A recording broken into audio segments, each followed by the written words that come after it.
Já encontraram mais de 5.000 planetas fora do sistema solar. Isso com a nossa tecnologia atual. Daqui a 100 anos, esses 5.000 vão virar 200.000, 300.000 planetas.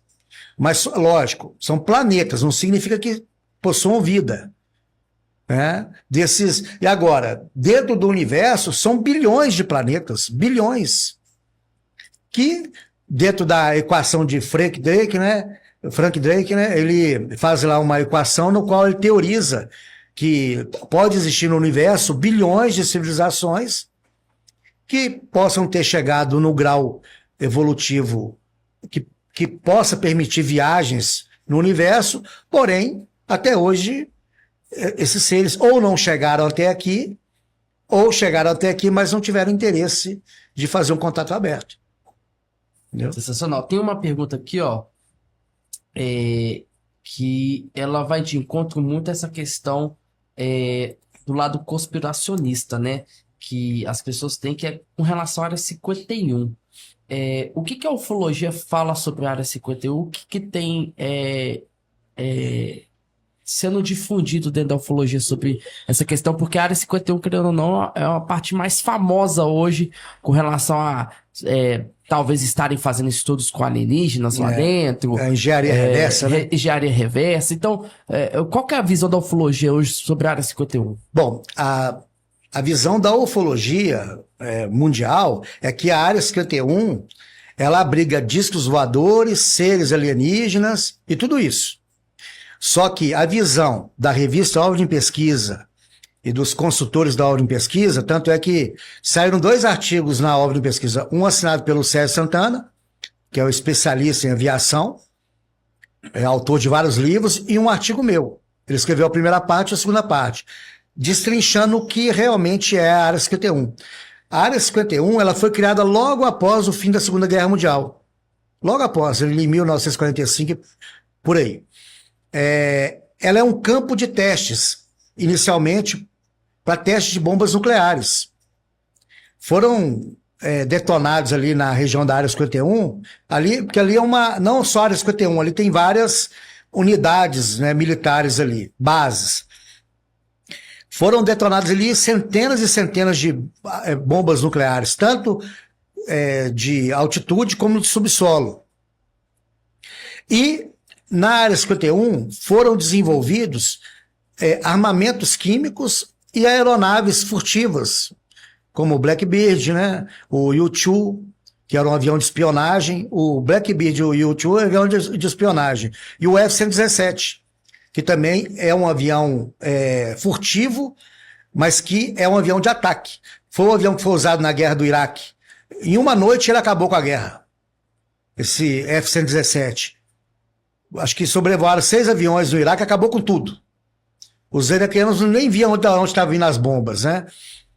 Eram aviões que foram desenvolvidos na Área 51. Então, a Área 51, como eles desenvolviam ali esses aviões experimentais, e eles voavam numa altitude muito alta, e ali é uma área que é uma região restrita. Você não pode chegar próximo. Então, dependendo da altitude do avião, e os primeiros aviões, a fuselagem deles era no alumínio puro. Então, dependendo da altitude, ele refletia o sol. Né? Dependendo do ângulo, ele refletia o sol. E ele brilhava muito. Então, as pessoas viam aquelas luzes ali e começaram a fazer essa associação com discos voadores. Para o governo americano, isso foi bom. Por quê? Porque como eles desenvolviam lá armamentos secretos, que só iriam a ser mostrados a público 20 anos depois, se saísse lá um relato que na Área 51 foi visto um OVNI, aquilo ia cair em descrédito. Não teria peso. Então eles usavam essa coisa de discos voadores como uma cortina de fumaça. Mas, basicamente, a Área 51 ela é uma área de testes. Só isso. De aviões, de armas químicas e, no passado, de explosões de bombas atômicas. Né? Ela ficou famosa por quê? Porque criou esse mito devido à observação desses aviões que eram vistos, né? Mas nada assim tão contundente. Aí o pessoal pode falar assim, mas tem aí o físico Bob Lazar, que diz que trabalhou na área 51. Sim, mas até hoje, nada do que ele, né, do que ele relata quando ele saiu da área 51, ele comprova aquilo em termos de documentação e nada. Ele cita lá um tal de elemento 115, que hoje acho que já está incorporado na tabela periódica, mas basicamente é isso. A área 51 é um mito da ufologia. Ali é uma área de testes. Aí o pessoal fala assim, poxa, mas ela é secreta. E qual base militar não é secreta, entre aspas? Qualquer uma é. Se você tentar aqui pular o muro do 12BI aqui, você toma um tiro. Você é preso. Aí o pessoal fala, mas é porque lá eles vigiam, mas principalmente... Toda base militar é vigiada. Principalmente uma base em que eles...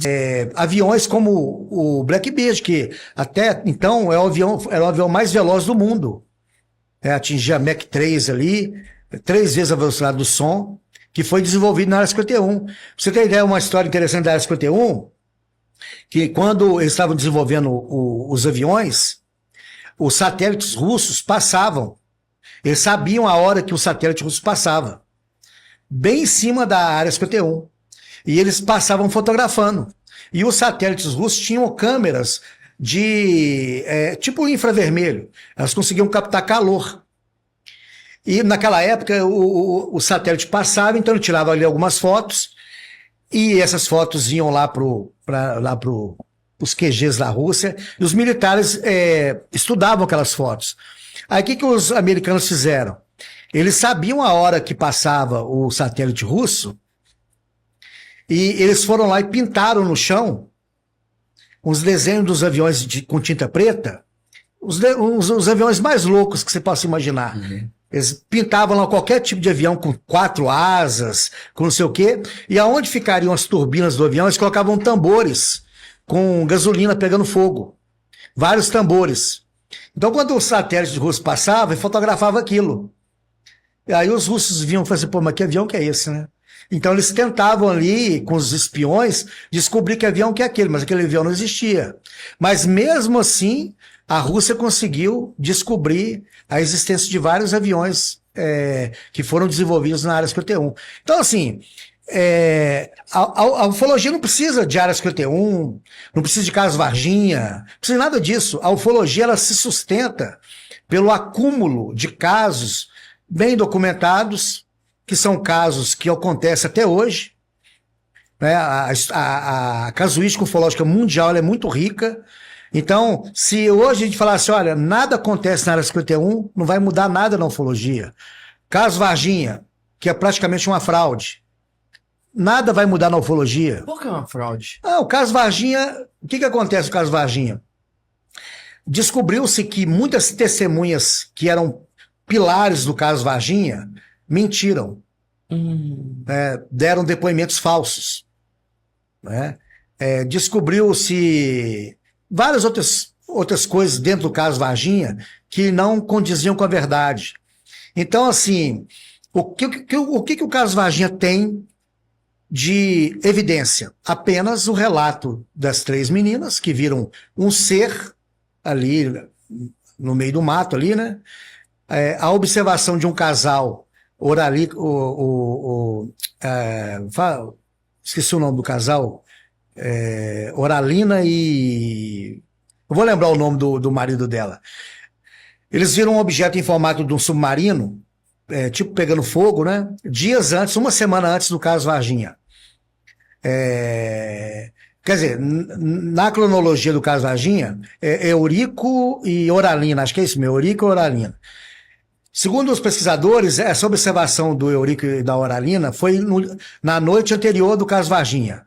Só que aí fizeram pesquisa e descobriram que, como tinha lua, foi uma semana antes, ou seja, uma semana antes da observação das meninas.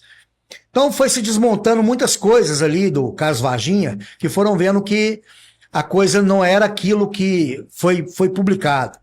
Nós fizemos até uma edição especial, desmontando vários temas, vários pontos do caso Varginha. Então, O que o caso Varginha tem de palpável é só mesmo o relato dessas 3 meninas e do casal. O resto é só especulação. Ah, porque a criatura foi levada para o hospital, foi levada para a Unicamp, foi feita autópsia, colocaram a válvula, fizeram uma cirurgia na criatura, no alienígena, dentro do hospital lá em Varginha, colocaram uma válvula na cabeça da criatura. Ou seja, uma ficção que não se sustenta. O caso Varginha acabou. Ele não tem mais sustentação. Ele teve seus quase 30 anos de glória e hoje até mesmo os pesquisadores principais do caso, né, que um deles já